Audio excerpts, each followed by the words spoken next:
I think we are.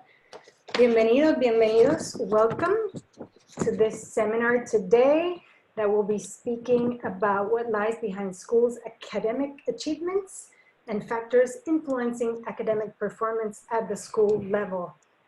Bienvenidos, buenas tardes a todos. Gracias por estar aquí a este seminario virtual que estaremos hablando qué hay detrás de las variaciones en el desempeño académico entre las escuelas públicas en Puerto Rico, factores socioeconómicos y características escolares.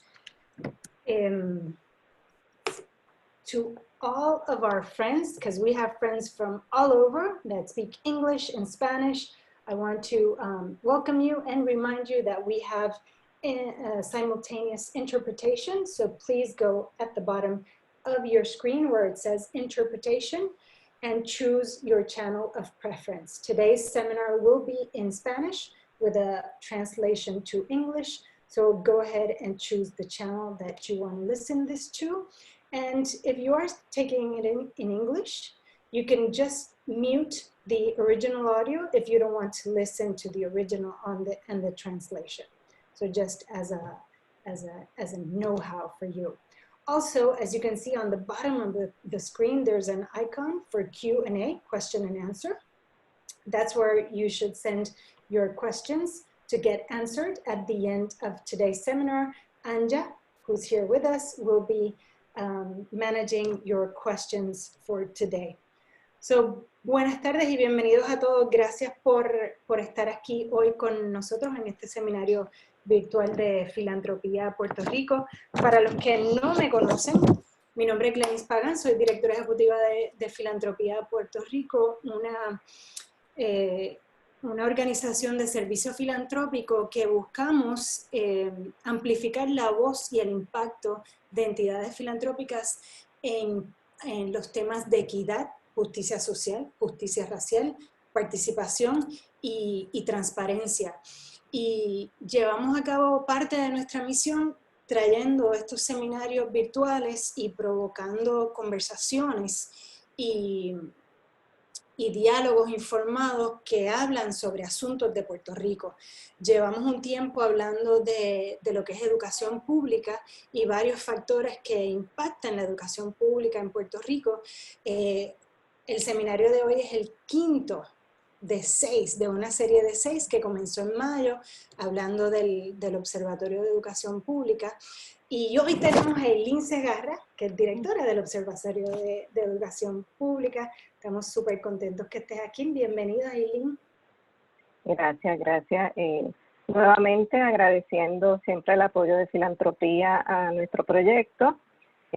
Aprovecho también, ¿verdad?, para agradecer a todos los que han colaborado, el Departamento de Educación que nos ha provisto mucho de los datos y nuestros magníficos asistentes que han sido una parte vital de este proyecto, así que siempre me gusta mencionarlo. Claro que sí. Les voy a compartir en pantalla la extensa biografía de Eileen, pero les cuento, Eileen tiene un grado doctoral en Economía de la Universidad de California, Berkeley. Se especializa en áreas de finanzas públicas, economía laboral y desarrollo económico. Sus investigaciones se enfocan en el desarrollo y análisis de política pública y sus trabajos más recientes abordan asuntos como la educación, las disparidades de género, la descentralización gubernamental, la pobreza y la desigualdad.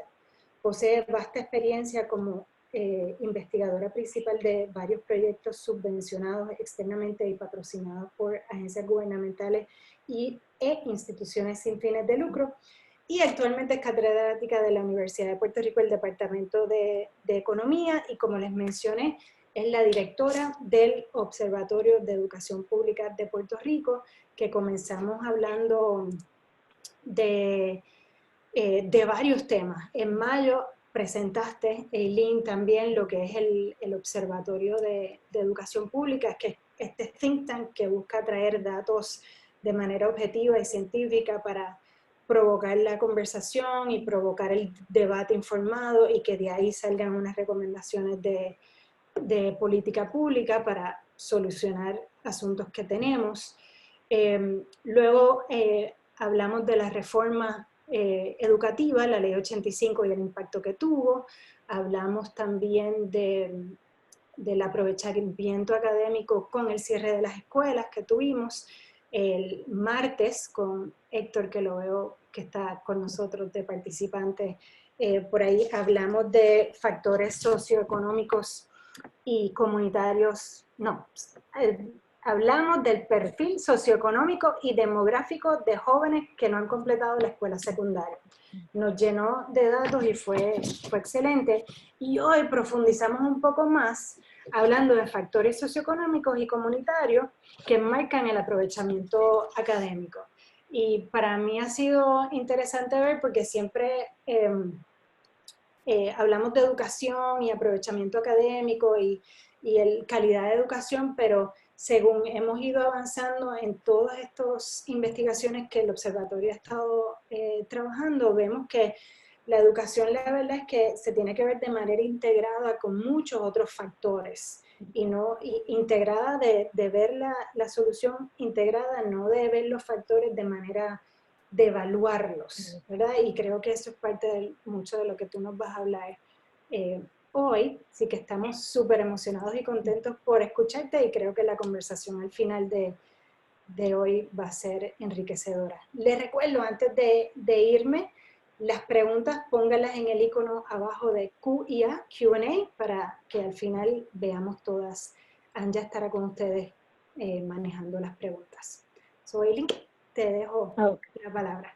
Gracias. Okay. Bueno. Ven todos la presentación, ¿verdad? Okay. Sí. Bueno, primero que nada, agradezco a todas las personas que están aquí con nosotros hoy por darnos de su tiempo, así que yo espero que logremos hacer que este tiempo sea valioso para todos. Como bien les dijo Glenis, yo voy a hablar un poco de cuáles son los distintos factores que pueden afectar el desempeño académico, que va desde lo que hace la escuela, pero también hay que entender que los estudiantes vienen de un contexto comunitario y de un contexto familiar que va a afectar su posible desempeño académico. Para darle un poquito, ¿no?, de backdrop de cuál es mi acercamiento o por qué llego a este tema, como mencionó Glenis en mi bio, yo he estado trabajando con los temas de pobreza y los temas de desigualdad. Y uno de los aspectos que es realmente preocupante es que sabemos que en Puerto Rico es uno de los países más desiguales del mundo. Muchas veces no los reconocemos, pero los datos no los dicen. Y yo creo que la educación tiene que ser la herramienta clave para mejorar esa situación. Constantemente oímos de evaluaciones de escuelas, por ejemplo, cuando Abre Puerto Rico hace su ordenamiento de escuelas, nos habla de que hay unos gaps bien grandes en términos, una brecha grande en términos de las escuelas de alto aprovechamiento y las escuelas de bajo aprovechamiento. Pero a veces es un poco injusto, ¿no?, nosotros tratar de evaluar las escuelas sin tomar en cuenta el contexto donde esas escuelas están. Así que mi interés realmente es tratar de ver qué es lo que causa esas disparidades que existen entre las escuelas, porque yo entiendo que si realmente queremos atajar el problema de desigualdad y de pobreza en Puerto Rico, pues tendríamos que garantizarle a cada estudiante una educación de alta calidad, ¿no? Así que los objetivos del estudio, el objetivo fundamental no es entender cuáles son esos factores que afectan el desempeño académico, de manera que podamos tomar acción para reforzar esas áreas que sabemos que son positivas y tratar de reducir los factores negativos que impiden que los estudiantes puedan tener un alto aprovechamiento. Ahora, como les dije ahorita, es injusto muchas veces yo medir la escuela simplemente por el desempeño académico de los estudiantes, porque no todas las escuelas están trabajando bajo las mismas condiciones. Tenemos que reconocer que tanto los factores socioeconómicos y demográficos de los estudiantes como las características donde está la comunidad van a afectar el desarrollo económico, y entonces nosotros queremos medir lo que contribuye a la escuela una vez hayamos controlado por esas otras variables, y ahí viene este concepto del valor añadido. El valor añadido es la diferencia entre el desempeño académico que observamos en la escuela y el desempeño académico que podemos predecir dadas las características sociodemográficas y comunitarias. Si ese valor añadido es positivo, quiere decir que la escuela está obteniendo unos resultados más altos de lo que se esperaría dada la composición de su comunidad, y si ese valor añadido es negativo, quiere decir que la escuela se está observando un desempeño que es menor de lo que se esperaría dado las características sociodemográficas de la comunidad. Así que una vez podemos calcular ese valor añadido para la escuela, entonces que entramos a ver, ok, qué factores escolares que sí están bajo el control del Departamento de Educación y de la escuela pueden afectar ese valor añadido. Y además también queremos proveer un ordenamiento de las escuelas de acuerdo a su valor añadido. Como les dije, es una mirada más justa al trabajo que están haciendo en las escuelas, pero también es importante porque nos ayuda a identificar cuáles son estas escuelas de alto valor añadido versus las escuelas de bajo valor añadido.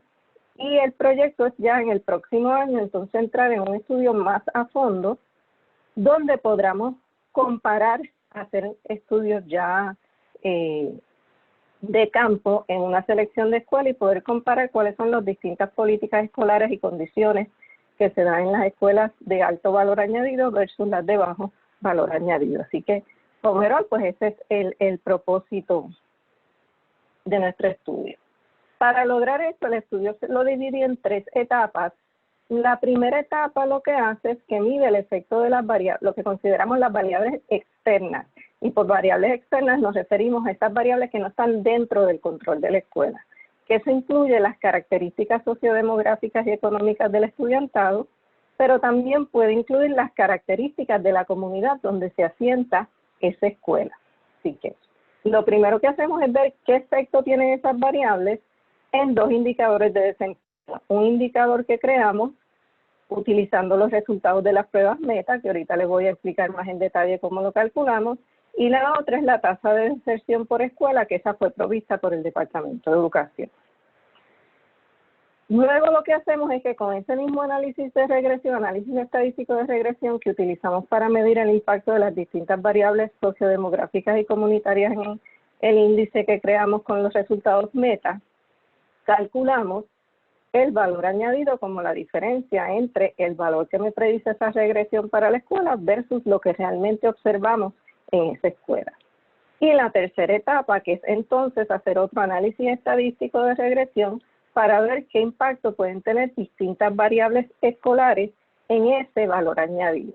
Así que lo que estamos tratando es buscar cubrir distintas áreas que nos ayuden entonces a hacer recomendaciones de política pública, tanto directamente al sistema educativo con relación a las variables que ellos pueden controlar, pero también, como muy bien dijo Glenis al principio, una de las cosas que hemos tratado de transmitir en todas nuestras presentaciones, porque es un hilo conductor que sale naturalmente de ella, es que hay un entramado, ¿no?, de situaciones alrededor de la escuela que también tienen que atenderse.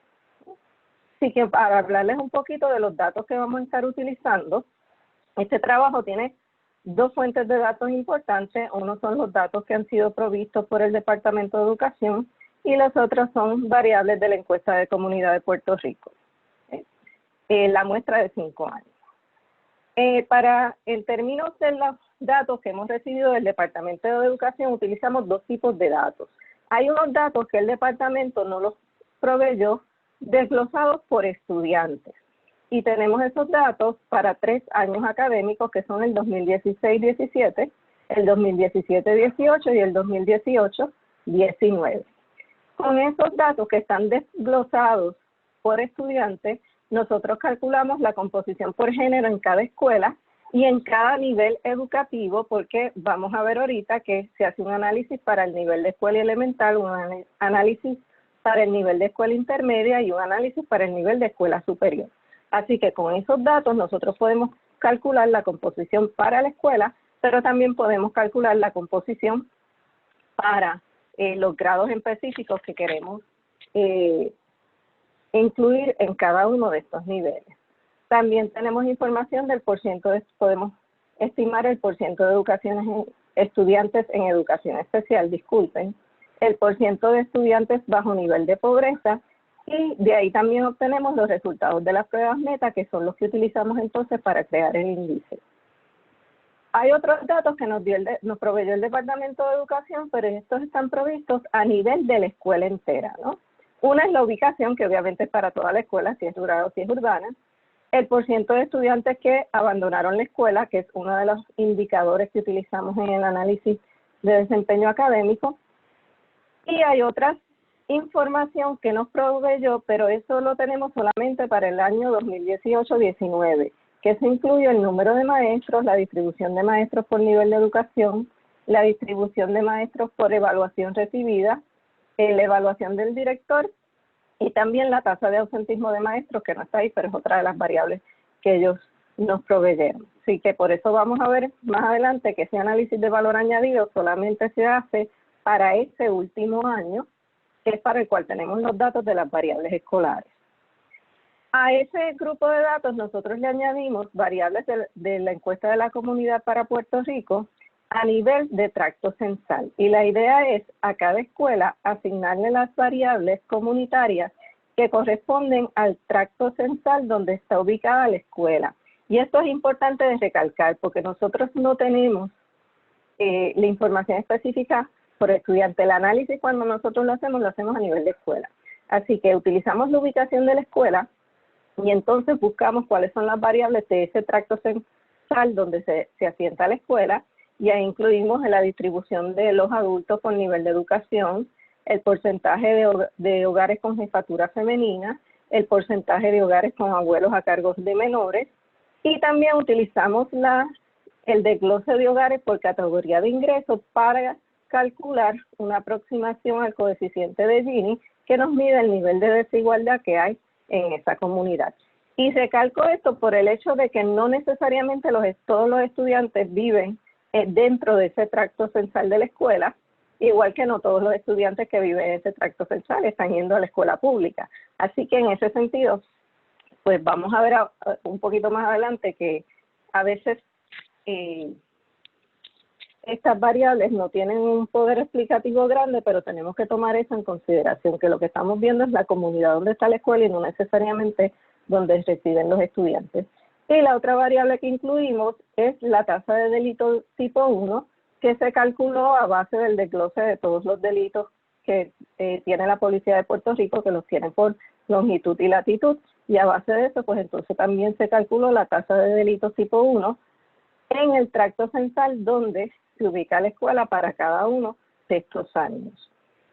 Los datos de la encuesta de la comunidad son datos de 5 años, pues son los datos que bajan al nivel de tracto censal, así que cuando hablamos del 2016 son los 5 años que terminan en el 2016, igual para el 2017 y 2018.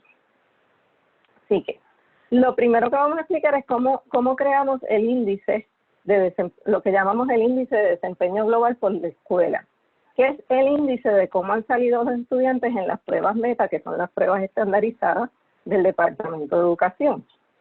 Los estudiantes toman estas pruebas en 4 áreas, que son ciencias, matemáticas, inglés y español.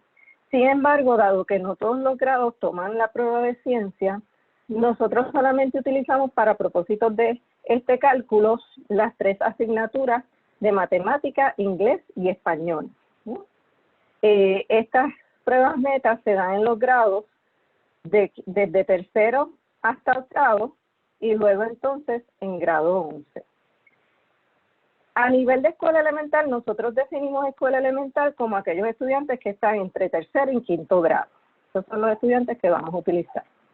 Escuela intermedia, séptimo y octavo, y en escuela superior, pues el grado 11, que es el grado que toma las pruebas. Eliminamos el sexto grado porque algunas escuelas incluyen el sexto grado a nivel elemental y otras escuelas incluyen el sexto grado a nivel de escuela intermedia, así que como queríamos tener bastante consistencia en qué estamos comparando entre las distintas escuelas, pues decidimos esas 3 categorías.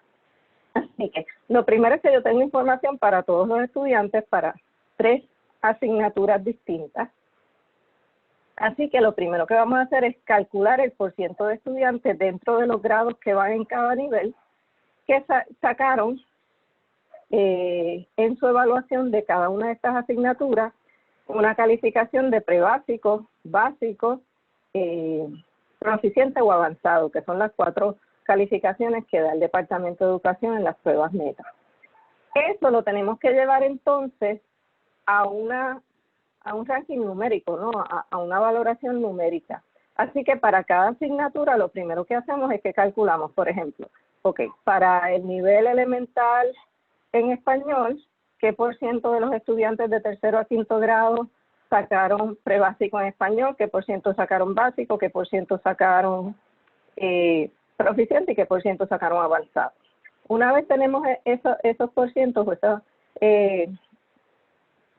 proporciones, entonces lo multiplicamos por una ponderación.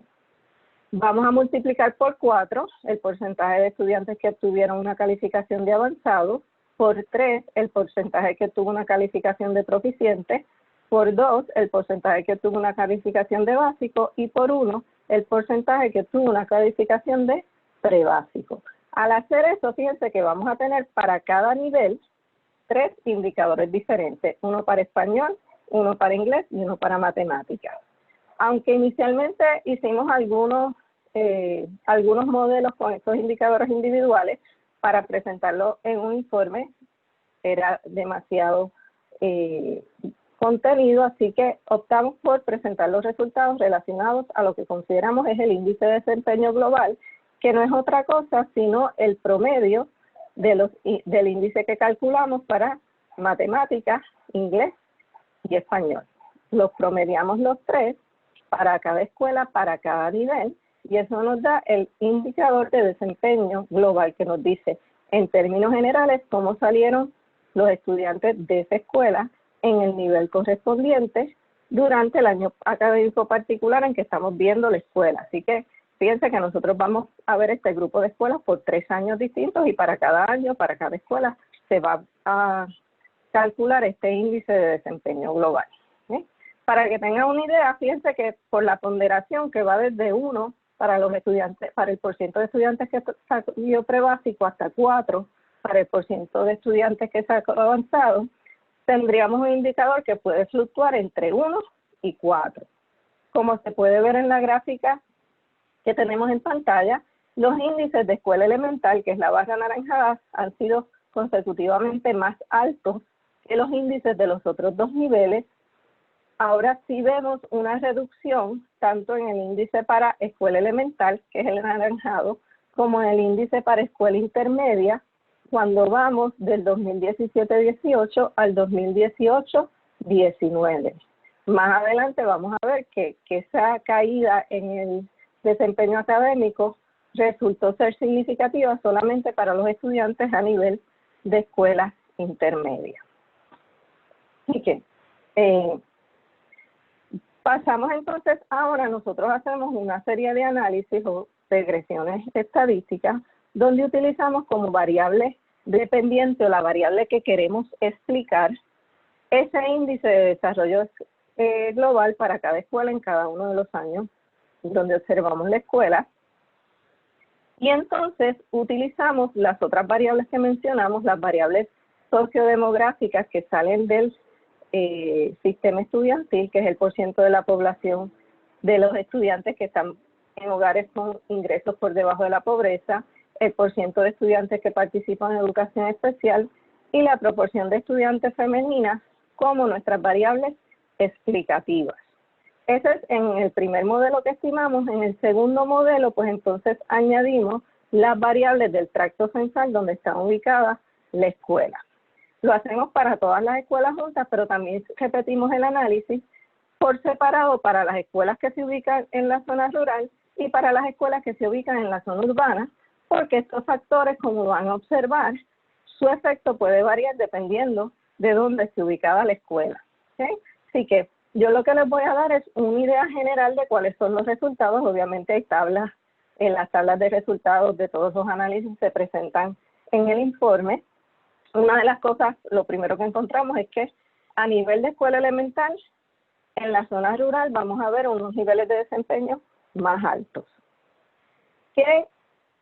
¿Cuáles son los factores que vamos a decir son consecuentes, tanto para todas las escuelas como cuando las subdividimos entre rural y urbana? Esas son las que tengo marcadas en rectángulo. Es uno, la pobreza. Y esto va a ser repetitivo en todas las regresiones. El porciento de estudiantes bajo nivel de pobreza tiene un impacto en reducir ese desempeño académico Y ese impacto vamos a ver que es más significativo a medida que avanzamos de nivel. Otro factor, que esto sí es de acuerdo a lo que predeceríamos en términos de los factores comunitarios, un aumento en la cantidad de adultos en la comunidad que tienen un bachillerato, aumenta, debe decir high school. Hay un error en la lámina, pero debe ser high school. El aumento en el porciento de adultos que tienen escuela superior aumenta lo que es el desempeño en las escuelas. Quizás los efectos que no son tan esperados, y de hecho en esta gráfica yo lo que estoy es incluyendo solamente aquellos efectos que resultaron ser significativamente estadísticamente significativos. Vemos, por ejemplo, que el coeficiente de Gini tiene un efecto positivo, que es un poco lo opuesto a lo que yo hubiese esperado, porque lo que me está diciendo es que donde hay más desigualdad económica, yo tengo mayor desempeño académico. ¿Qué puede estar pasando detrás de esto? Pues una posibilidad es que quizás donde hay más desigualdad económica hay una población más heterogénea, ¿no? Y esa población más heterogénea pues puede quizás ayudar a que los que están en más desventaja pues tenga un push, ¿no? por ese efecto de los pares. Y de eso ya la profesora Indira Luciano el martes que viene, en el último de estos seminarios, pues va a hablar más a menudo sobre todos esos factores de heterogeneidad versus homogeneidad dentro y fuera de las escuelas. Así que esa es una posibilidad. Otra posibilidad es que esté recogiendo otras dinámicas económicas que no estamos representando en los datos, pero que el coeficiente de Gini lo está recogiendo.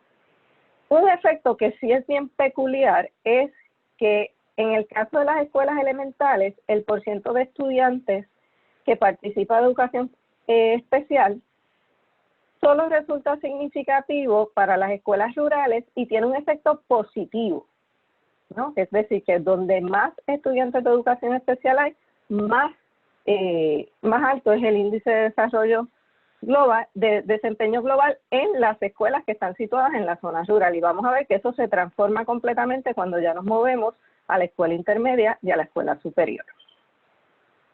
En el caso de las escuelas a nivel intermedio, hay dos factores que son bien consecuentes cuando usamos la muestra de todas las escuelas, que cuando usamos las escuelas rurales versus urbanas, y es en primer lugar lo mismo que vimos en el caso anterior, que cuando aumenta el nivel de pobreza entre los estudiantes, el índice de desempeño global se reduce, y que la reducción que se ve, que vimos en la gráfica anteriormente, entre el año 2017-18 y el 18-19 es una reducción significativa. Así que a nivel de escuela intermedia sí vemos una reducción en el desempeño en ese último año. ¿Qué cosas pueden estar explicando esa relación? Pues varias. O sea, sabemos que es el año post-María. Por evidencia anecdótica también, hablando con otras personas, pues entendemos que en la escuela intermedia son grados bastante difíciles, ¿no? Y el haber perdido tiempo durante el huracán María, pues puede haber sido una de esas cosas que afecta el desempeño de los estudiantes, en cuyo caso pues nos hace pensar que en el momento actual que estamos viviendo con el COVID son unos grados a los que hay que darle particular atención. Otra posibilidad es que vamos a ver cuando presentemos la relación en términos de deserción escolar, que en el año 17-18, que es el año del huracán María, que es otro factor que está ocurriendo, justo en el año del huracán María la tasa de deserción entre escuela intermedia se reduce. Así que una posibilidad es que quizás aquellos estudiantes que hubiesen salido del sistema permanecieron en el sistema y por eso un año después pues vemos resultados más bajos. Pero ya aquí, fíjense que ya aquí empezamos a notar esa incidencia negativa que puede tener el porciento de estudiantes en educación especial. Cuando utilizamos toda la muestra, vemos que el porciento de estudiantes en educación especial tiene un efecto negativo. La flechita está en amarilla porque su nivel de significancia es menor que a las que tienen las flechitas rojas, pero sigue siendo por lo menos marginalmente significativo, y eso pues ya empieza a contrastar con lo que habíamos visto en el caso de escuela elemental, donde realmente el tener estudiantes de educación especial no tenía un impacto negativo, incluso en zonas rurales se vio un impacto positivo. Pero en escuela intermedia es lo opuesto, ya aquí empezamos a ver una reducción en el índice de desempeño escolar cuando tenemos un porciento alto de estudiantes en educación especial. Otro factor que es peculiar es que en el caso de las zonas rurales, el porciento de abuelos a cargo de nietos tienen un impacto negativo. También marginalmente significativo, pero que se ven los datos. Y esto, nuevamente, lo que estamos tratando cuando usamos las variables comunitarias es ver cuál es la prevalencia, ¿no?, de algunos de estos factores de vulnerabilidad. Y el tener hogares a cargo de nietos puede ser un factor de vulnerabilidad porque típicamente se implica que hay unas dinámicas que han ocurrido antes que han llevado a esos nietos a estar a cargo de sus abuelos y no a cargo de sus padres. Así que por eso es que se incluye en la regresión. A nivel de escuela superior, hay dos indicadores que son claves. Uno es el porciento de estudiantes bajo pobreza y el porciento de estudiantes de educación especial. Aquí sí vemos un efecto negativo y significativo en todos los modelos del porciento de estudiantes en educación especial. ¿Sí? Y eso pues ya nos dice, ok, ya cuando salimos de escuela superior y entramos en escuela intermedia empezamos a evidenciar esos problemas que ocurren con los estudiantes de educación especial. En el caso de las escuelas superiores, fíjense que aquí en la zona rural no son la prevalencia de hogares de abuelos cuidando nietos, sino es la prevalencia de hogares con jefatura femenina, lo que reduce el desempeño en las zonas rurales. Así que eso nos hace pensar que por alguna razón en las zonas rurales lo que es composición del hogar tiene más injerencia que quizás en las zonas urbanas. Ahora, en la zona urbana empezamos a ver el efecto de la tasa de delito. A nivel de escuela superior, mientras más alta es la tasa de delito, pues podemos esperar una reducción entonces en lo que es el nivel de desempeño académico, por lo menos marginalmente significativa. Así que en términos generales hay un factor que es bien importante rescatar.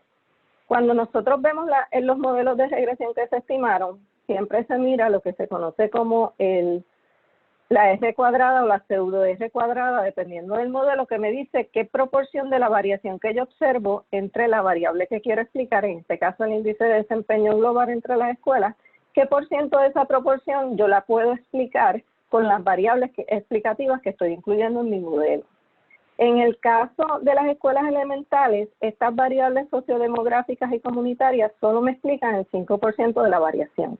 Lo que quiere decir que la mayor parte de la variación que vemos a nivel de escuela elemental no necesariamente responde a las características de la población. Sin embargo, a nivel de escuela intermedia, nos reporta el 35%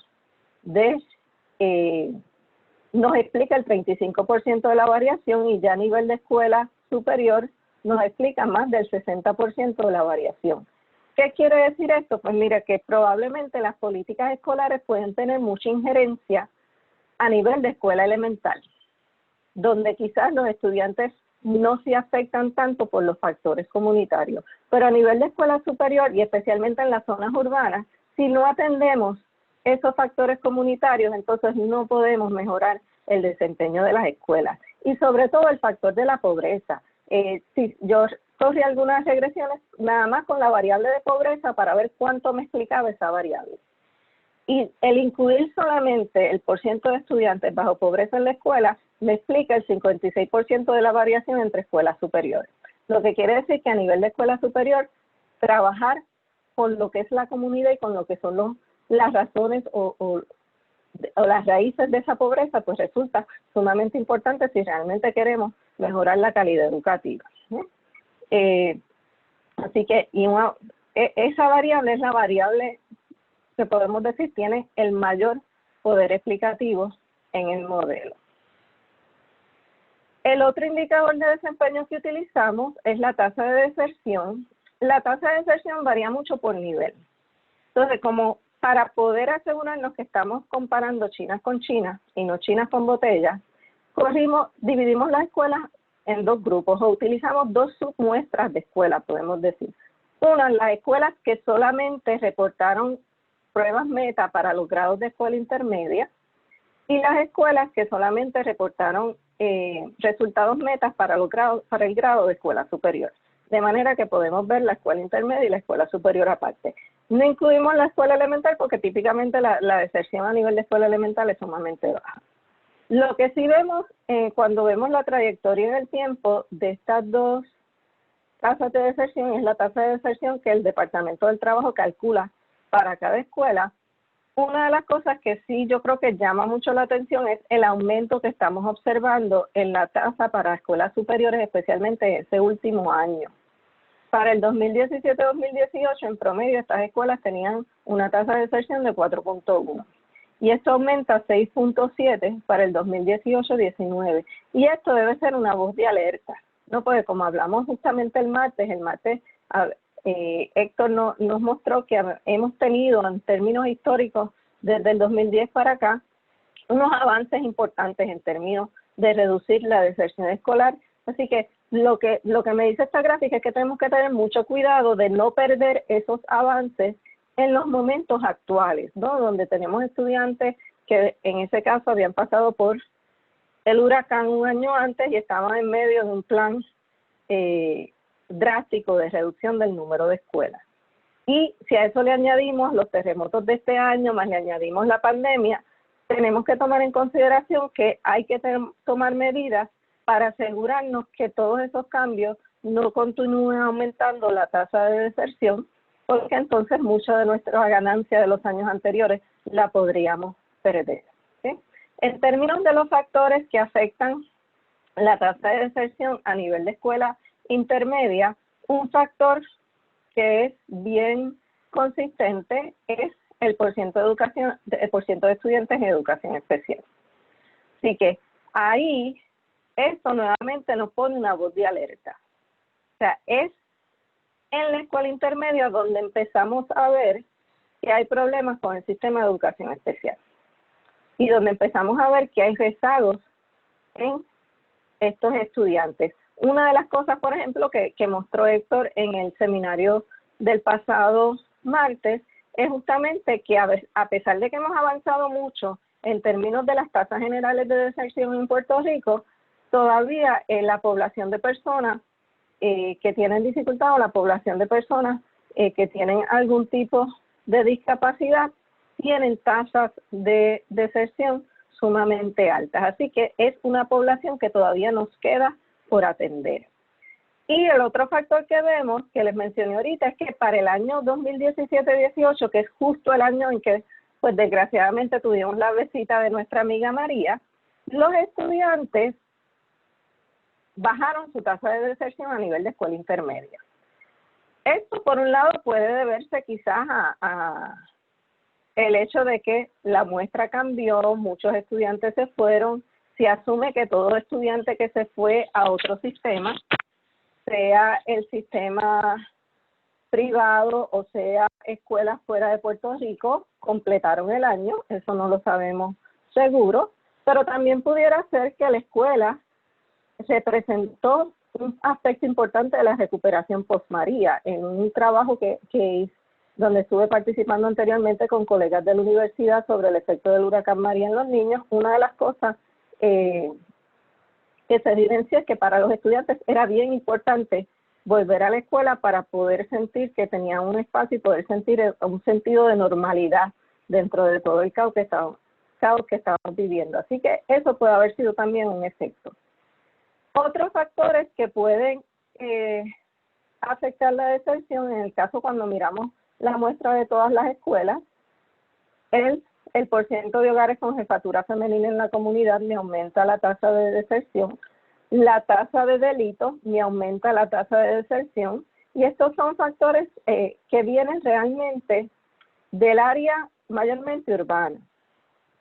Al igual que vimos en el caso del índice de desarrollo global a nivel de escuela elemental, vemos también que en el caso de la escuela intermedia, el coeficiente de Gini, que es el que me está midiendo la desigualdad que hay en la comunidad, me reduce la tasa de deserción. O sea que de alguna manera el nivel de desigualdad está afectando las escuelas, se ve un efecto positivo Así que hay que ver si es que está recogiendo la heterogeneidad que hay en la escuela, eso podría ser una explicación, o si está recogiendo otras dinámicas económicas que quizás se estén dando en la comunidad que puedan ser favorables.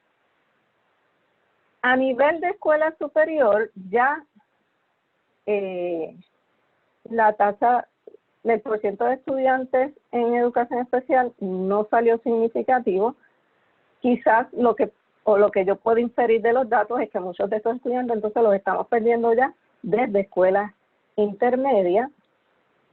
Sí vemos que el aumento que vimos en la gráfica para el último año, para el 2018 y 2019, es significativo, aun cuando controlamos por todas las otras variables en la regresión. Vemos que la pobreza, como esperaríamos, me aumenta las tasas de deserción. En la zona urbana, los hogares con jefatura femenina me aumentan la tasa de deserción. Hay algunos resultados que son un poco contraintuitivos. Una es, por ejemplo, en las zonas rurales, que la tasa de delito marginalmente tiene un efecto marginal en reducir la deserción, que es lo opuesto de lo que vimos en el caso de la escuela intermedia a nivel global. Pero en este caso, estamos hablando de unas zonas rurales donde las tasas de delito son mucho menores que las tasas que se dan a nivel urbano, por eso quizás podemos ver algunos de esos resultados. Pero lo que sí nos llama la atención es que cuando en el caso de escuela superior, el nivel de educación de la población, mientras más adultos con educación universitaria tenemos, me aumenta la tasa de deserción. Así que nuevamente, esto puede reflejar quizás que la comunidad, especialmente en el nivel de escuela superior, como tenemos menos escuelas superiores, están más regadas, pues hay una posibilidad más grande de que las variables de la comunidad donde esté la escuela no necesariamente sean las variables de la comunidad donde residen la mayoría de los estudiantes, y eso podría estar recogiéndose en los datos. Okay. Una de las cosas que a mí me llamó la atención cuando estaba mirando estos resultados es que cuando yo comparo escuela intermedia con escuela superior, en escuela intermedia parecen ser más notables los factores que típicamente asociamos con la deserción, que es la participación en el programa de educación especial, la tasa de delito de la comunidad, la prevalencia de hogares monoparentales. O sea que, en otras palabras, en escuela intermedia es donde yo estoy viendo que los estudiantes, lo que podríamos llamar de alto riesgo de deserción, se están yendo. Así que esto apunta al hecho de que cuando yo voy a desarrollar políticas para atender estudiantes de escuela intermedia, deben ser distintas de las que voy a aplicar a nivel de escuela superior, porque pueden estarse dando dos dinámicas que son bastante distintas. ¿Sí? Ahora pasamos entonces a la tercera parte, que es la estimación del valor añadido. ¿No? Cuando estamos estimando el valor añadido, como les dije ahorita, nosotros cogemos el índice de desarrollo global que calculamos para cada escuela, y a ese índice de desarrollo global les resto el índice de desarrollo global, de desempeño global, que me predice la regresión que vimos anteriormente. Así que, si tengo un valor añadido positivo, quiere decir que la escuela está obteniendo un desempeño más alto de lo que se esperaría. Si tengo un valor negativo, quiere decir que las escuelas están observando un desempeño más bajo del que esperaríamos. En la gráfica lo que tenemos es lo que sería el valor añadido promedio. Fíjense que estos valores son bastante bajos porque en promedio van a estar cerca de 0. Pero en términos de la variación, pueden ir de negativo 1.6 hasta 1.8 más o menos, o sea que la variación es mucho más mayor. Ahora vemos que para la escuela elemental, una de las cosas que se observa para la escuela elemental es que para los primeros 2 años, en promedio, tenía un valor añadido positivo, pero luego se reduce y se reduce bastante. A nivel de escuela intermedia, vemos que más o menos se mantiene, mientras que a nivel de escuela escuela superior, para el último año, observamos un valor añadido más alto. Otra de las comparaciones que hicimos fue ver el valor añadido por tamaño de escuela. Dividimos las escuelas en 4 grupos. de 250 estudiantes o menos, de 251 a 375 estudiantes, de 376 a 500 y más de 500. Estos límites los usamos de acuerdo a la proporción que habíamos visto en la variable de matrícula. Estamos usando para este efecto la matrícula según la reporta el Departamento de Educación en el informe de deserción escolar. Hay distintas, pues para un mismo año en el sistema de educación pueden darle niveles de matrícula distintos porque dependen del momento en que se hace el conteo. Pero para este análisis se usó el que aparece en el informe de deserción por escuela. Esos coros que utilizamos, lo cogimos la distribución de la variable, vimos cuál era el percentil 25, el 50 y el 75 y lo redondeamos para tener este grupo. Así que básicamente tenemos cerca de un cuarto de la muestra en cada uno de esos niveles. En el caso de escuela elemental, vemos una relación bien directa entre lo que es el tamaño de la escuela y lo que es el valor añadido. En la medida que vamos agrandando la escuela, ese valor añadido se reduce sustancialmente, de un valor positivo a un valor negativo y bastante negativo en términos promedios. En escuela intermedia tenemos un efecto similar, pero es cuando cambiamos del tamaño más pequeño a nos movemos al segundo tamaño de escuela. Ahí pues ya para escuelas de 251 estudiantes o más vamos a observar en promedio unos valores añadidos mucho más bajos que el que habíamos observado para escuelas de 250 estudiantes o menos. En el caso de la escuela superior pues ya la relación no es tan clara. ¿Por qué es importante el tamaño de escuela? Bueno, la literatura nos dice que una escuela grande puede tener una ventaja, ¿no? Que puede serle más fácil contratar buenos maestros, pueden ofrecer más diversidad de currículos, más cursos especializados, pueden tener otras economías de escala que le ayudan a invertir en otros recursos, quizás recursos como canchas, facilidades. Ahora, en las escuelas pequeñas tienen la ventaja de que ya ofrecen una relación más cercana, más participación, más oportunidades para desarrollar liderazgo, para participar en actividades curriculares y sobre todo un mayor envolvimiento entre estudiantes y maestros. En otras palabras, se asocia también una escuela más pequeña con mayor capital social. Así que vamos entonces a ver el análisis que hicimos para ver el efecto de las variables escolares en este valor añadido. Como les mencioné anteriormente, para este análisis usamos los datos solamente del 2018-19, porque son el año para el cual tenemos las variables escolares. Incluimos la matrícula escolar, el número de estudiantes por maestro. Este número lo calculamos simplemente dividiendo la matrícula entre el número de maestros. O sea que no necesariamente refleja el número de estudiantes por salón, porque sabemos que podemos tener maestros de arte o maestros de educación física, ese tipo de maestros que no tienen un grupo en particular. Así que los grupos en el salón de clases se espera sean más grandes. La otra variable que tenemos es la tasa de asistencia de maestros, el porciento de maestros con grados de maestría y con grados de doctorado, el porciento de maestros con evaluación ejemplar. En algunas regresiones se añade si el director de escuela obtuvo una evaluación ejemplar o no, y se hace una última regresión donde también añadimos lo que es el nivel de pobreza de la escuela. Hacemos varias especificaciones del modelo. Uno de los problemas que tenemos es que la variable de matrícula escolar y la variable de el número de estudiantes por maestro, como se calcula justamente a base de la matrícula escolar, pues son variables que tienen una correlación bastante alta. Así que es un poco difícil poder identificar un efecto de otro. Además, en ambos casos, la literatura nos dice que puede haber problemas de sesgo si los papás intencionalmente, los papás más interesados intencionalmente buscan las escuelas ya sea más pequeñas o las escuelas que tienen un número menor de estudiantes por maestro. Es un sesgo que se discute bastante. En el caso de Puerto Rico probablemente es mucho menor que en Estados Unidos porque tenemos un sistema que tiene bastante uniforme y un sistema que tiene un financiamiento global, no un financiamiento por localidad. O sea, en Estados Unidos se habla mucho de que los padres se mudan a localidades donde le estudian, donde hay mejores sistemas escolares. Lo cierto es que en Puerto Rico el sistema es bastante uniforme y típicamente esa segregación grande realmente se da entre escuela privada y escuela pública, ¿no? Lo que presenta otra gama de problemas que yo creo que son muy importantes, pero no necesariamente afectan el cálculo que estamos haciendo.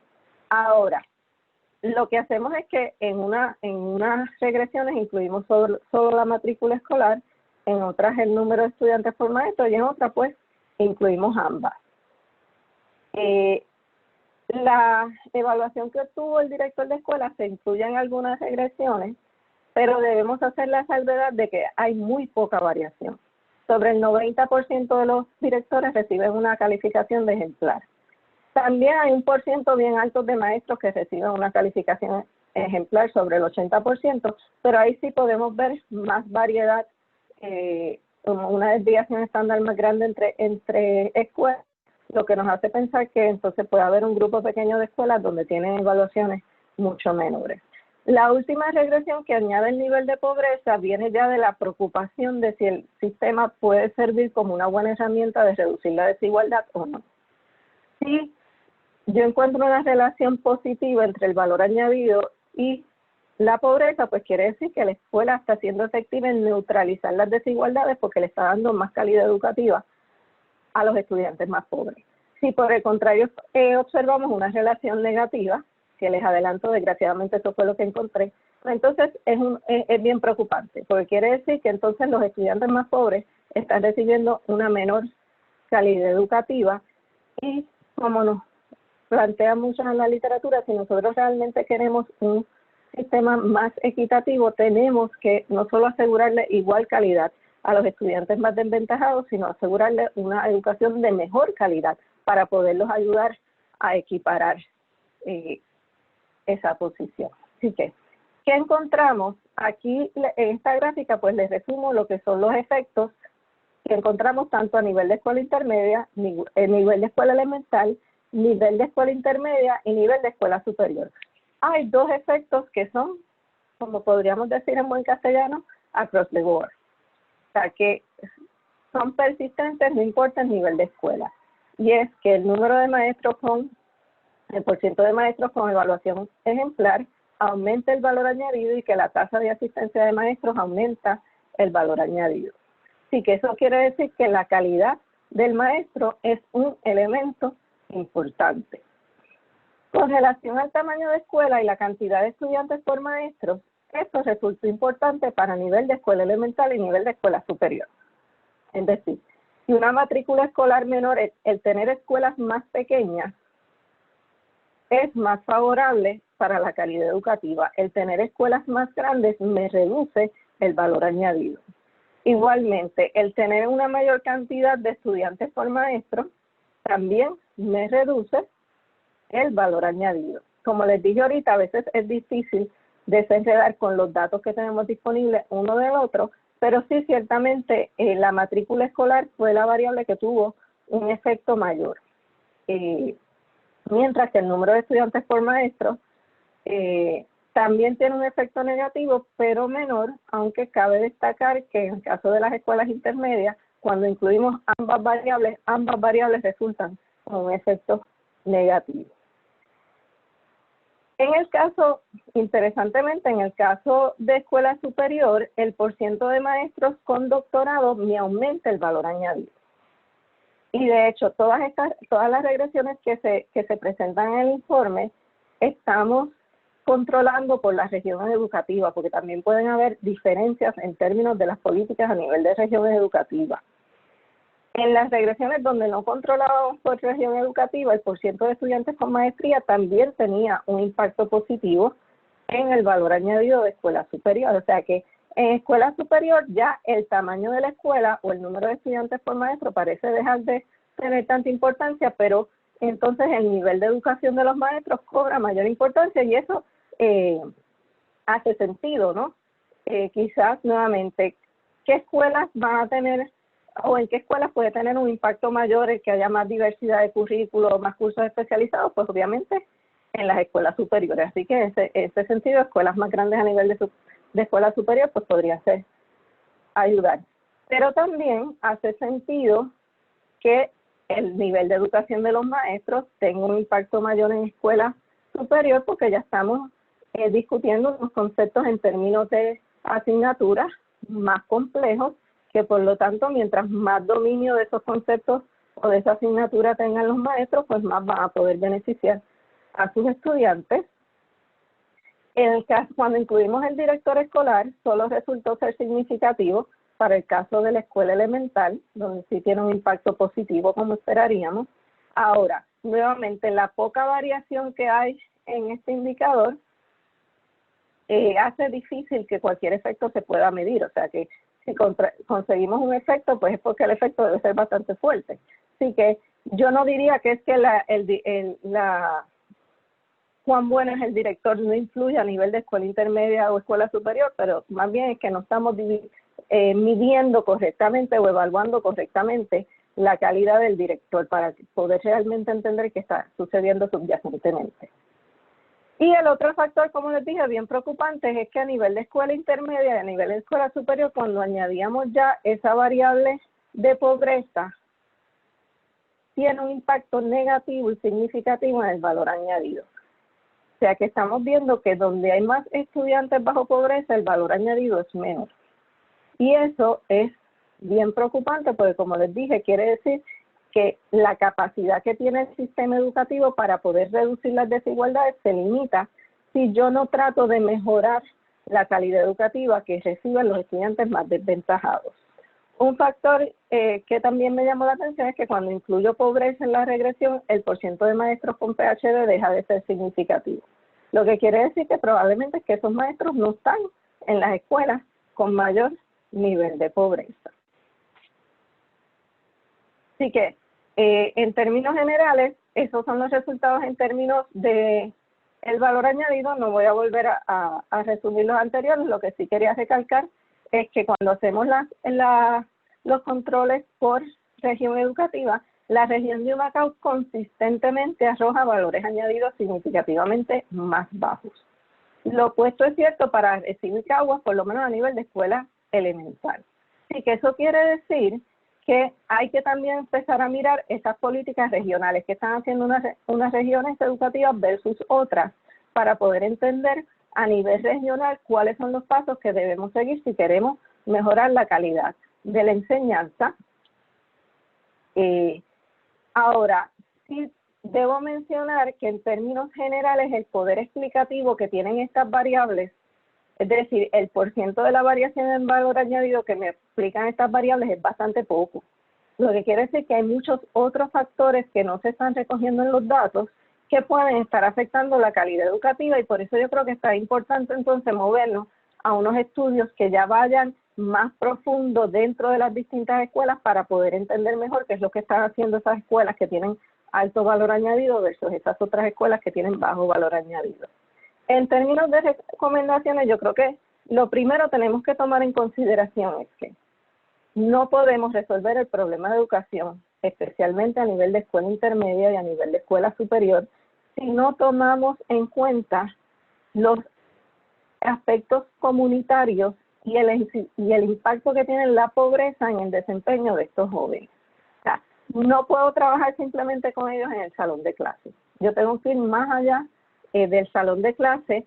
Entre las iniciativas que se recomiendan en la literatura, pues está el empezar la coordinación entre escuelas, instituciones comunitarias, las iniciativas de colaboración con los padres, las iniciativas del manejo del componente socioemocional, porque muchos de estudiantes bajo pobreza también tienen viene acompañado de otros problemas sociales que los afectan emocionalmente, y esos componentes tienen que trabajarse. Así que es bien importante, especialmente a nivel de escuela superior y especialmente en las escuelas urbanas.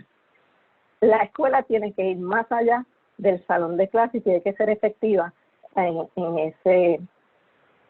ese proceder, y también buscar alianzas a nivel de otros sectores, tanto de gobierno como de la comunidad, ¿no? Porque es un problema complejo.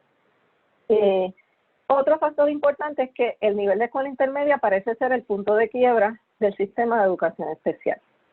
Si yo realmente quiero darle oportunidades a las personas con diversidad funcional, tenemos que asegurarnos que ese sistema de educación especial funcione y funcione adecuadamente. No es que provee unos servicios que dice la ley, sino que se provean los servicios que sean más efectivos y que realmente esos estudiantes necesiten. Así que hay que mirar, yo creo que eso es otro estudio aparte, pero hay que mirar bien de cerca qué está pasando con la educación especial a ese nivel. Otro factor, una recomendación que yo creo que esta ha sido recurrente en nuestros trabajos, es la necesidad de empezar a pensar en reabrir algunas de esas escuelas que cerraron.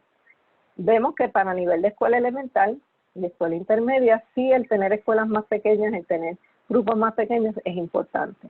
Por lo tanto, si vamos a desarrollar un plan con miras a poder reabrir algunas de esas escuelas, pues tenemos primero que darle particular énfasis a la educación elemental, pero también a las comunidades con altos niveles de pobreza y con cantidades altas de estudiantes en educación especial. Si hay algo en la literatura que hay sobre el efecto de las escuelas pequeñas o el tamaño de clase, hay variedad de resultados, algunos no encuentran un resultado significativo, otros encuentran que sí, que tener escuelas más pequeñas o grupos más pequeños puede tener un impacto positivo, pero lo que sí son consistentes todos estos estudios es que si cuando se enfocan en estudiantes de alta vulnerabilidad, como los estudiantes con discapacidades o los estudiantes bajo pobreza, para esos estudiantes sí, consistentemente el tener escuelas más pequeñas y grupos más pequeños tiene un impacto positivo en su desempeño académico.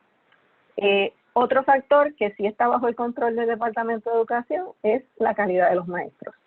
Hay que trabajar primero con proveer, asegurarse que hay oportunidades de adiestramiento importantes, valiosas para nuestros maestros, proveer las condiciones de salud de los maestros para minimizar ausencias, tener buenas plantas físicas, tener unos grupos moderados, o sea, tener la asistencia que necesita el maestro, cosa que el maestro puede estar saludable emocionalmente y físicamente para estar ahí día a día con sus estudiantes, y eso va de la mano con establecer controles estrictos para contabilizar asistencia, porque vimos en nuestro análisis que la asistencia de maestros sí es un indicador de calidad importante. Otro es fortalecer los procesos de evaluación. O sea, evaluaciones donde la mayoría de la gente, 90 y pico % para los directores y 80 y pico % para los maestros, obtengan una evaluación ejemplar, nos está diciendo primero que nada pues que quizás estos procesos de evaluación son muy generales y necesitan añadir detalles y añadir criterios que puedan realmente discernir calidad de los maestros. Otro problema es que yo puedo tener un tremendo sistema de evaluación, pero si ese sistema de evaluación después no se usa para nada, excepto para hacer una tablita, pues tampoco va a tener un impacto. O sea, para que el sistema de evaluación tenga un impacto positivo, yo tengo que entonces atar ese sistema de evaluación a lo que son los procesos de retención, de promoción dentro del sistema.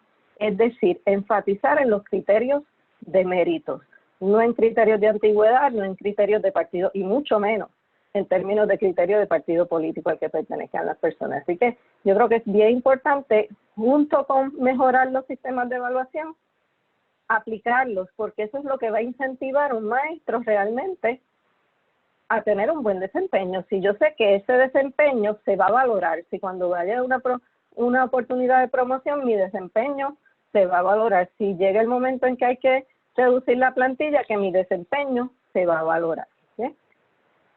Y otro factor importante, yo creo que es mejorar los incentivos y las oportunidades para que los maestros, especialmente los maestros a nivel de escuela superior, y en especial los maestros a nivel de escuela superior en comunidades desventajadas, tengan incentivos para entonces continuar estudios de posgrado. Así que en términos generales yo creo que tenemos que repensar no solo en las cosas que puede hacer a nivel del sistema de educación para mejorar la calidad, pero también en qué medidas se pueden crear en términos de todos los sectores para trabajar con el problema de la pobreza y el impacto que eso tiene en nuestros niños y jóvenes, porque nuevamente, como les dije, cómo yo llegué a este tema parte de mi preocupación con el problema de desigualdad y lo importante que yo creo que es la educación para atenderlo. Así que tenemos que trabajar para asegurar que esos estudiantes más desventajados tengan una buena calidad que les permita entonces moverse a la par con el resto de la población estudiantil, y como les dije ahorita, pues también hay que ir más a fondo a la escuela a ver qué otros factores que quizás no estamos midiendo en estas variables pueden también estar afectando el valor añadido de la escuela. Así que con esto pues termino para que entremos en la sección de preguntas. Gracias, Eileen. La verdad que mucha información. Tengo 20 anotaciones aquí, 20 preguntas para hacerte, pero vamos a empezar a abrir para preguntas a los que están aquí, asistieron a este webinar. Recuerden que pueden presionar el icono de abajo que dice Q&A y empezamos a contestarle las preguntas. Pero antes, en lo que todo el mundo empieza a llenar, yo quería, o sea, mejor dicho, hacer una observación de lo importante que son los maestros ahora mismo, que esas fueron las recomendaciones que tú hiciste, el énfasis que le diste a los maestros, y más bien que ha hecho el Departamento de Educación bien o mal, en este caso hasta ahora. Sí, yo creo que una de las limitaciones grandes, y yo creo que esto viene por un recuento histórico, ¿no? Yo creo que tiene que ver con el hecho de que la calidad del maestro no se evalúa o no se valora lo suficiente.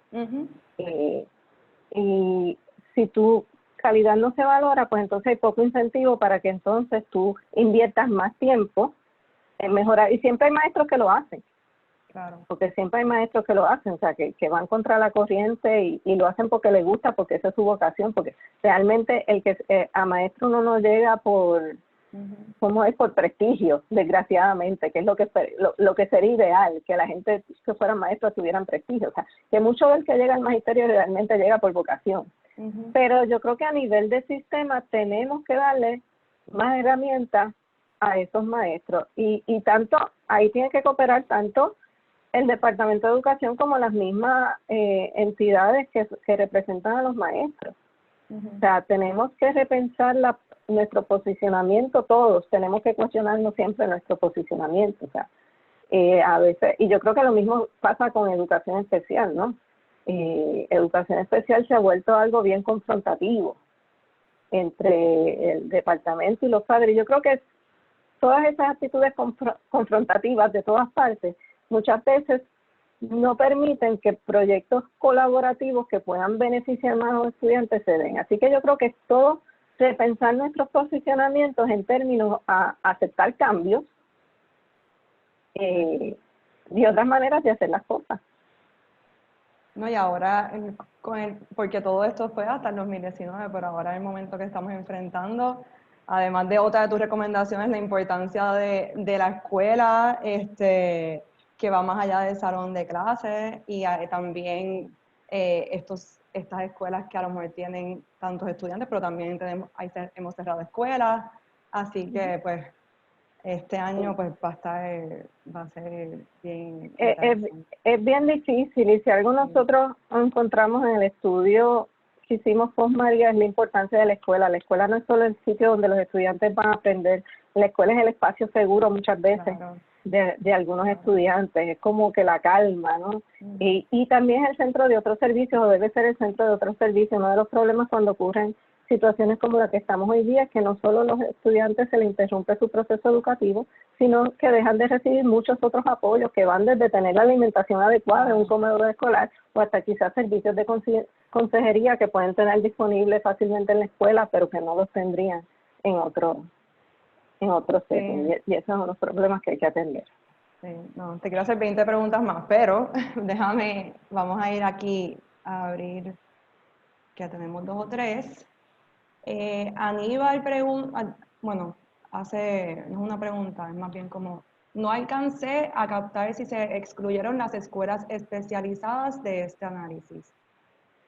Se incluyen todas las escuelas que toman las pruebas META, y que no va a incluir, por ejemplo, escuelas que se dediquen solamente a educación especial, que tengan solamente salón de contenido, porque esas escuelas no van a estar ahí. Escuelas especializadas, por ejemplo, Cronin está ahí, si me refiero, o la escuela de University Garden, esas escuelas están ahí. La USS no está ahí. O sea que básicamente va a depender de todas las escuelas que utilicen las pruebas metas, van a tomar resultados y si tenían todas las variables a considerarse, pues sí se incluyen en el análisis. Okay. Entonces, veo que Roberto tienes la mano alzada. Si puedes hacer la pregunta abajo por Q&A, te lo agradecemos. Y tengo aquí otra pregunta de Tatiana. Ella pregunta, ¿cuál fue el porcentaje de hogares con abuelos a cargo de menores? Este es un porcentaje bien pequeño, está entre un 2 y un 3%, es un porcentaje pequeño. Nuevamente, la razón por la cual la incluyo o se me ocurrió incluirlas en las regresiones, porque nuevamente en el estudio post-María, en las conversaciones, los grupos focales con estudiantes, salía ese elemento, ¿no? De que y eran estudiantes de escuela superior, o sea que eran ya jóvenes. Sí, ya.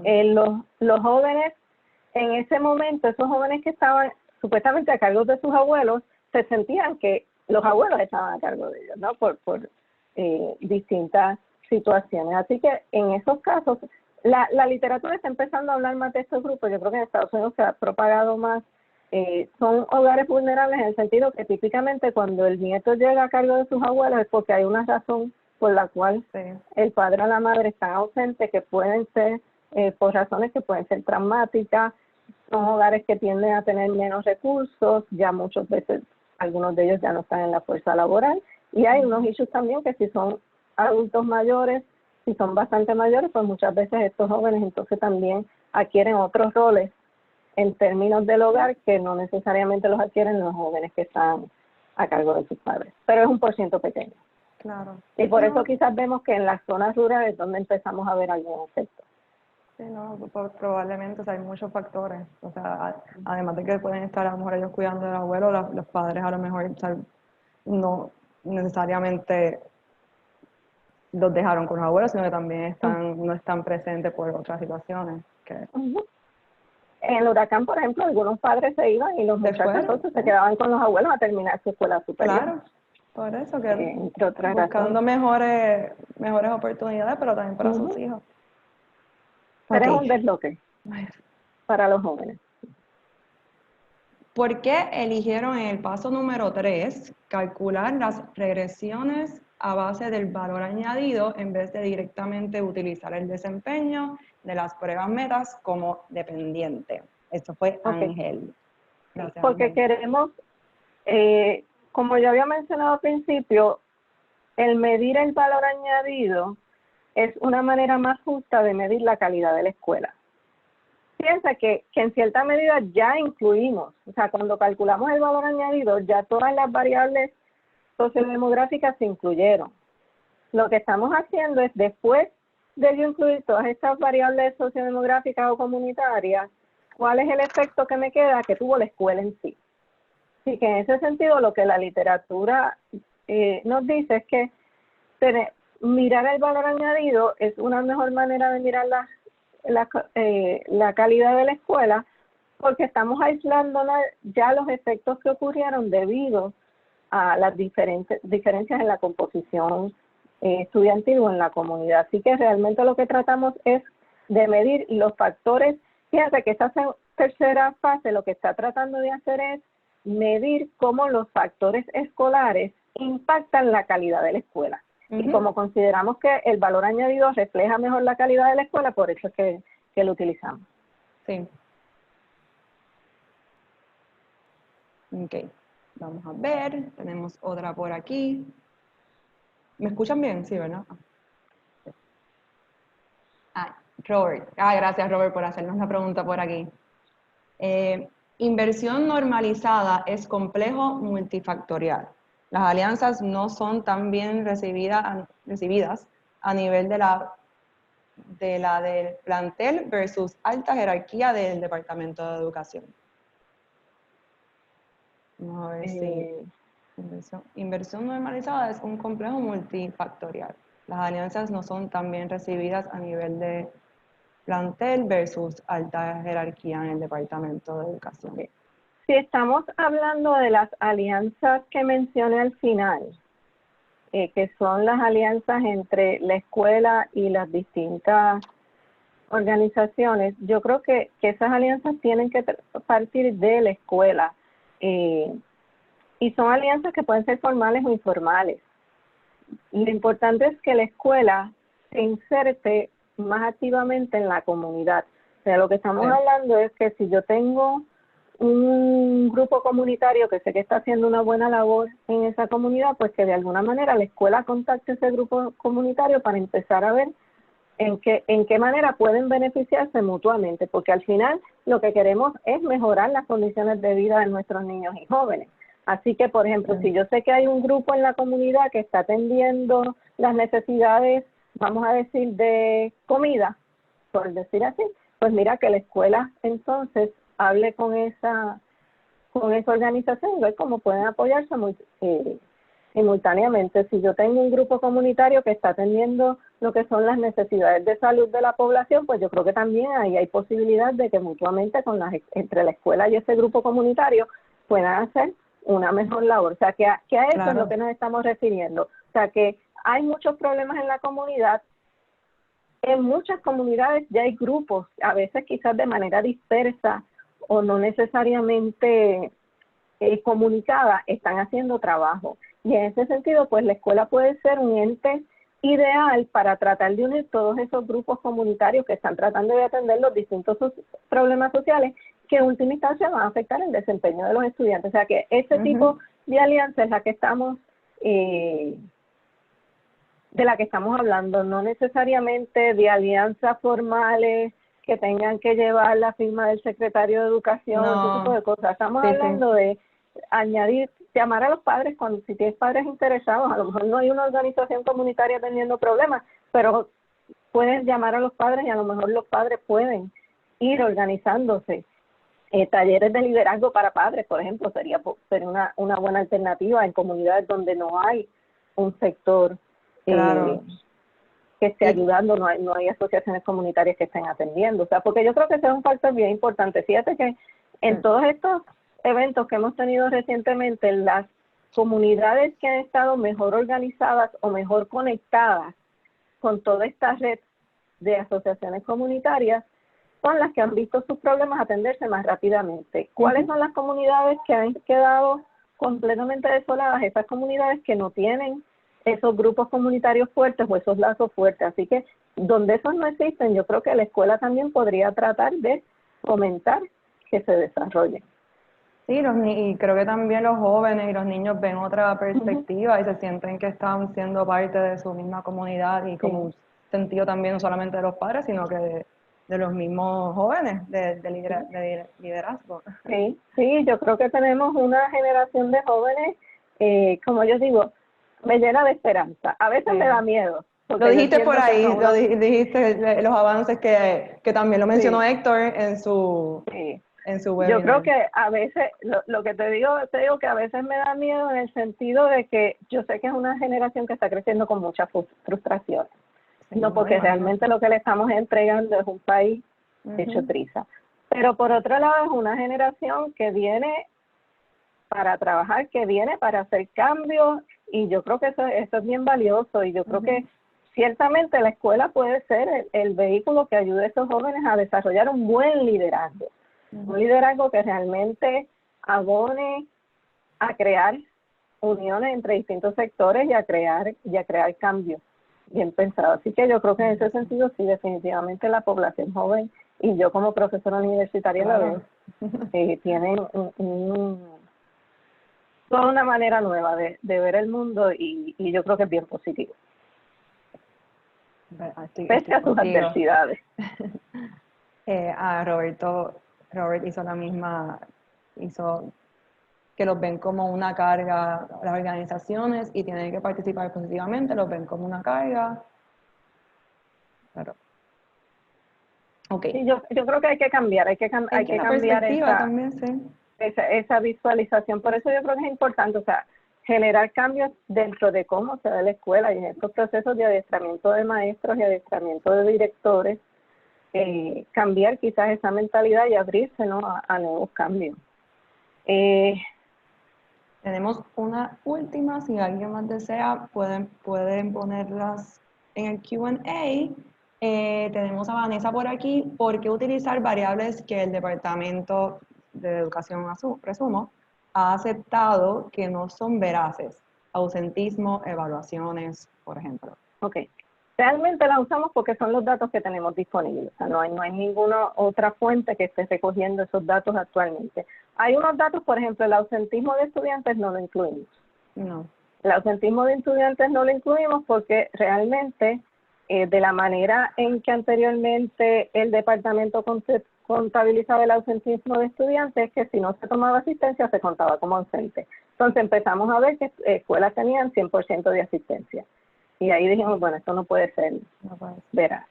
En el ausentismo de maestros vemos un poco más, vemos más variación. Así que pensamos que ahí pues sí puede haber más control, aunque por eso es que decimos que una de nuestras recomendaciones es que hayan controles más estrictos, en parte para que se pueda generar mejor información para analizar. Las evaluaciones, nuevamente, a la evaluación del director le incluimos, pero no le hacemos mucho énfasis porque sabemos que es muy poca. Y a la evaluación de maestros, fíjate la manera en que yo lo interpreto. Una de las razones por las cuales quizás nuestras variables nos explican tan poco de la variación en valor añadido observado puede ser porque realmente la información no es lo suficientemente detallado, lo suficientemente clara, ¿no? O sea, que lo que estamos diciendo, a pesar de que sabemos de que estas evaluaciones no son las mejores, porque yo creo que una evaluación donde la mayoría de la gente recibe una calificación de ejemplar, pues ya te está diciendo que el proceso de evaluación, pues en sí, necesita ser más estricto, pero por otro lado, fíjate que aún así estamos encontrando que hay un efecto, que probablemente quizás si tuviéramos mejores evaluaciones, pues esas variables podrían explicarnos una porción mayor de esas diferencias en valor añadido de las que nos están explicando los datos anteriormente. Así que la respuesta corta, pues mira, eso es lo mejor que tenemos dentro de lo que había disponible, pues tratamos de escoger aquellas variables que entendíamos que podían explicar algo. Por ejemplo, para clima escolar tratamos de trabajar con las tasas de incidentes por escuela y vimos que faltaba muchísima data, pues que esa no la podíamos usar. O sea, hubo unas cosas que descartamos. Pero donde por lo menos vimos que podía haber alguna consistencia entre las escuelas, pues esas variables sí las incluimos, pero yo creo que por eso nuevamente es la importancia de entonces movernos del estudio cuantitativo que estábamos haciendo este año, ¿no? Como porque me parece que es la primera mirada, ¿no? Tú ves los datos que hay y ves que te dicen esos datos, pero yo creo que esa es una de las razones por las cuales es importante entonces movernos a estudios más cualitativos en las escuelas para poder entender más qué es lo que está pasando en esas escuelas que sí están teniendo un buen valor añadido y otras que no.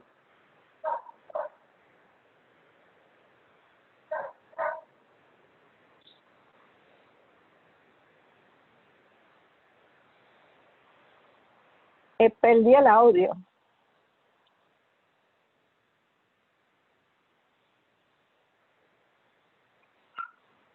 ¿Ahora me escuchan?